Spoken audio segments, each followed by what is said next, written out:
So Dillian Whyte wins a 12-round majority decision over Jermaine Franklin in a very entertaining heavyweight scrap, I must say. This fight was a pleasure to watch. Some great action, some great skill on display by both men. So yeah, I really like this fight. And I was talking on the live stream, I had a good feeling about this card in general, but especially this fight. I felt like it was going to live up to be pretty entertaining while it lasted. I didn't do a video on this fight. I've been really busy. So instead I did a live stream and I was just talking about both fighters and how I see the fight going. And for some context, I picked Dillian Whyte to win. I thought he was going to win by stoppage early. I actually thought it'd come really early, like rounds 2 or 3.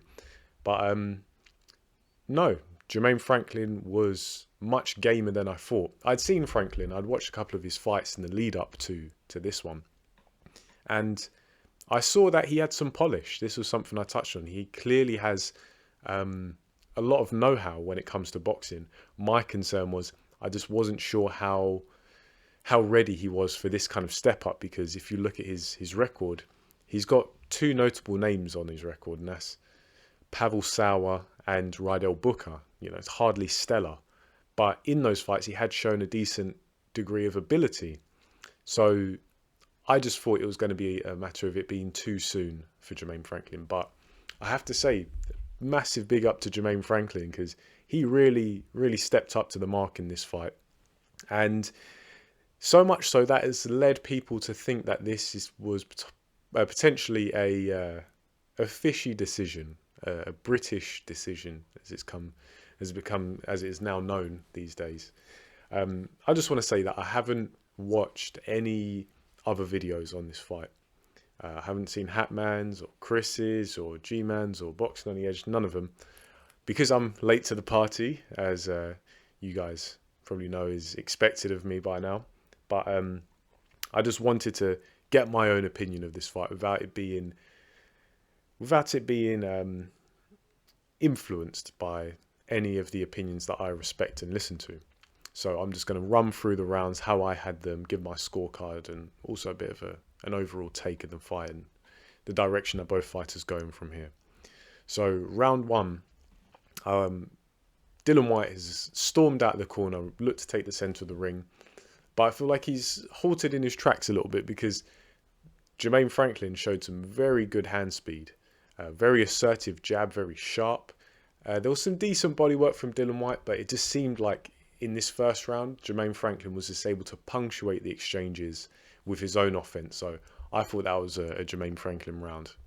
Round 2, Jermaine Franklin, I feel, is showing some good distance management, because even though Dillian Whyte is starting to establish his straight punches, Jermaine Franklin is just able to get outside of range to where the punch still makes contact, but there's no sting in it. And you know, when you're watching it live, I feel like maybe you could miss it just because the action's obviously unfolding as it's live. But I had the luxury of watching it with playback. So yeah, it was a close round, definitely. But I felt that Dillian Whyte won that one. Now, round 3 was another close round. Jermaine Franklin still having success with the jab. But I feel like this is the round where Dillian Whyte really started to get in a lot of his body shots, which, you know, despite his flaws, Dillian Whyte is a very good body puncher, and he uses his body punches to good effect. So I gave that round to Dillian Whyte. Round 4, I felt, was the clearest round so far for Dillian Whyte. It seemed like Jermaine Franklin, for the first time, was starting to feel the effects of the body work. He looked like, I don't want to say that he was feeling sorry for himself, but he was like, okay, like this fight is starting to get tough now. So I gave that round to Dillian Whyte. Round 5 was similar to round 4. Whyte was just working Jermaine Franklin at this point, I felt. However, Jermaine Franklin showing heart, and he was still giving some back. So these certainly weren't easy rounds that Dillian Whyte was winning. I just felt that he was doing enough. And in particular, he was blocking quite well. Round 6, I felt, was a decent finish to the round by Jermaine Franklin. Almost enough to tip it in his favour. But I just felt that Dillian Whyte had won most of it. However, I do have to say that Franklin was showing some great fighting spirit to really get himself back into the fight and start being active again after a couple of quiet rounds from him. Round 7, it was a close round, but there was a good start and a good finish by Jermaine Franklin, so I gave him that one. I felt like he was able to capture it, even though it was well contested by both of them. Round 8, a good half of the round by Jermaine Franklin, but I felt towards the end of it, Dillian Whyte started to get to him a bit more by the end with some more body shots. So I gave that one to Dillian. Round 9 was probably the biggest round for Jermaine Franklin because he clearly rocked Dillian Whyte at the end of the round, and even before that he was just much busier. He caught Dillian Whyte with a great overhand right.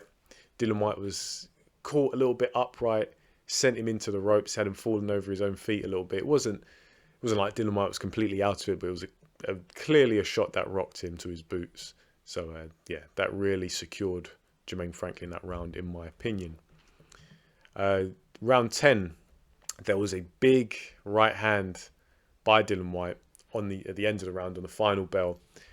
Jermaine Franklin, I've got to say, he showed a wicked chin, and he was pretty much just unfazed by that. Obviously, it was at the end of the round, but he took that punch well. And I know Dillian Whyte's not the best right-hand puncher, but it was a clean shot, and Dillian Whyte got some serious body weight into it. But Jermaine Franklin showed that, as he had done in early rounds, that he could take the power of Dillian Whyte. Dillian Whyte, I felt, in round 10 was feeling the pace. He seemed to slow down quite a bit himself. So that was a clear Jermaine Franklin round, even though he got clocked at the end of it. Round 11, I felt both men were looking very tired. But Jermaine Franklin just had the sharpness. He just had the activity. He wasn't fighting consistently. Neither of them were. But when Jermaine Franklin let his shots go, you could see that the quality was still with him more so. So I gave that round to him. Round 12 was a very close round and a great finish to this fight, which, as I say, was a great fight, a pleasure to watch. Dillian Whyte, I just felt, had a couple more big punches throughout the round, though, and I felt that secured him round 12. So, an overview, my scorecard. I had this fight 8 rounds to 4 in favour of Dillian Whyte. My scorecard was 116 to 112. Which is identical to 2 of the judges who actually scored the fight. And so I said that I hadn't watched any videos about this fight, but I had seen some titles, some news articles, some people's thumbnails, and I was seeing the word robbery get chucked around. I'm sorry, people, I just don't see a robbery. As you can see, I had Whyte winning by 4 rounds. However, I didn't say that some of the early rounds, I definitely, when I was watching them, I had a very difficult time giving them one way or the other. I gave most of the early rounds to Whyte just because I felt the body work was more telling, just a bit cleaner. But definitely some of those rounds could have been swing rounds, in my opinion. At least 2 on my score. I had notes next to them saying they could have gone either way. So if this fight was scored a draw, like one of the judges had it, or even scored to Jermaine Franklin by 1 or 2, I don't have a problem at all. So in my opinion, was this fight a robbery? Nah, sorry people, I don't see that. I see it as a very closely contested fight. Both men having their moments, both men landing great shots. But for me, Dillian Whyte I just thought he got the better of more of it and hoovered up a bit more of the earlier rounds.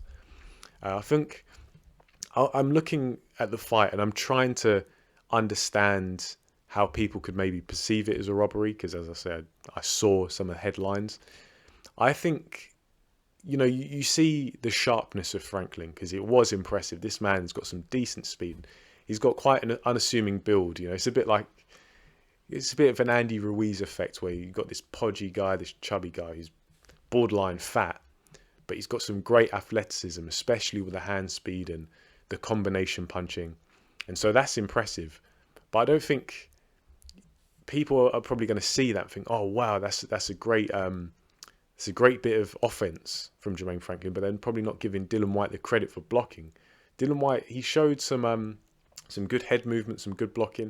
It wasn't always watertight. It was like there were certainly shots getting through, but I feel like Dillian Whyte sometimes catching the punches with the hands, rolling with the shoulder a little bit, using the elbow. And I'm sorry, people, but if a punch lands on a glove, lands on a shoulder or an elbow, that's not a scoring shot, no matter how good the technique on that punch is. And so that's what I saw. Dillian Whyte utilising some pretty decent defence, still getting caught here and there, but also landing his own offence, especially to the body. Dillian Whyte, I thought, really invested quite well into the body. However, credit does have to be given to Jermaine Franklin that a lot of fighters, I don't think, would have been able to stand up to the amount of punishment that Jermaine Franklin took to the body. So he's a very tough man. And I'm actually quite enthused. I'm quite excited to see Jermaine Franklin fight again, because I think he's an interesting addition to the heavyweight division. I'm not trying to say that he's going to become a world champion or anything, but I'd like to see this guy fight some other contenders. I think he's certainly shown his level. And I know people are going to say, oh, but it's against a washed up Whyte who's been knocked out twice in his last 3 fights or last 4 fights, if you're including this one. I get that. Certainly that's a valid point to make. But Dillian Whyte showed me, at least, that he's still got something. I don't think he's going to be able to hang with the top guys, but I think he's still got something to give. And if he wants to have a couple more fights, at least we've seen him now. After the Fury knockout, it was like, okay, how much is this guy really going to have left? But I think he showed in this fight that he's still got something. That being said, I do feel like he's slipped considerably, because I'm looking at this fight against Franklin. I'm thinking the Whyte of 2018, 2019 probably would have been able to get Jermaine Franklin out of there. But Dillian Whyte slipped enough that the gap between him and Franklin is a bit smaller now. Naturally, people have been talking about, okay, Whyte's won this fight, how does he do against Joshua? Seeing as that is the kind of fight that's looming for next year, for the winner of Whyte versus Franklin. Even though I had Whyte winning this fight, and I feel like he deserves some credit for the work he did, I think at this point he is very much not an easy night's work for Joshua.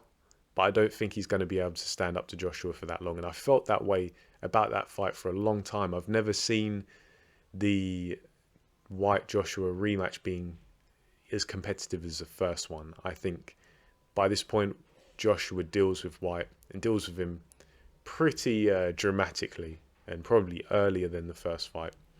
So that's kind of my general thoughts on this fight. I feel like it was a great fight, very entertaining fight. Franklin, yeah, he's taken a loss, but arguably you could give him the fight by 1 or 2 rounds, or give it a draw, and I think that's a win. It's a win without actually winning. I think Jermaine Franklin looks like he's quite fresh as well. I don't think he's someone who's had loads of wars. He looks like he's probably got a few years left in boxing, and as a heavyweight, I'm not sure how old Franklin is, but typically heavyweights age a bit slower. So I think there's still time for him to maybe capture a couple of wins over some decent competition. Dillian Whyte, on the other hand, good work. Just a bit one-paced, I think. So I think there were certainly rounds that he let be a bit too close. When I say let, I don't mean he actually gave them up. I think he was just one-paced. Could have pushed the issue a bit more, but maybe he's dealing with some mental scars, being knocked out. But that said, he didn't fight scared in this fight, I don't think. I think he was just in there with a guy who had some good ability of his own and was very quick, very athletic, very accurate. And yeah, it was just a good fighter all around. So that's pretty much all I have to say on this fight. Had it 8 rounds to 4. Favour of Dillian Whyte, but if you had it draw, if you had Jermaine Franklin winning by 1 or 2, I can certainly agree with that, and I can see that being quite realistic. So for now, leave your feedback in the comment section. What did you think of this fight? Where do you think both men go from here? And yeah, just leave it down below. I'll get back to you. But for now, thanks for listening, and I'll catch you in the next video.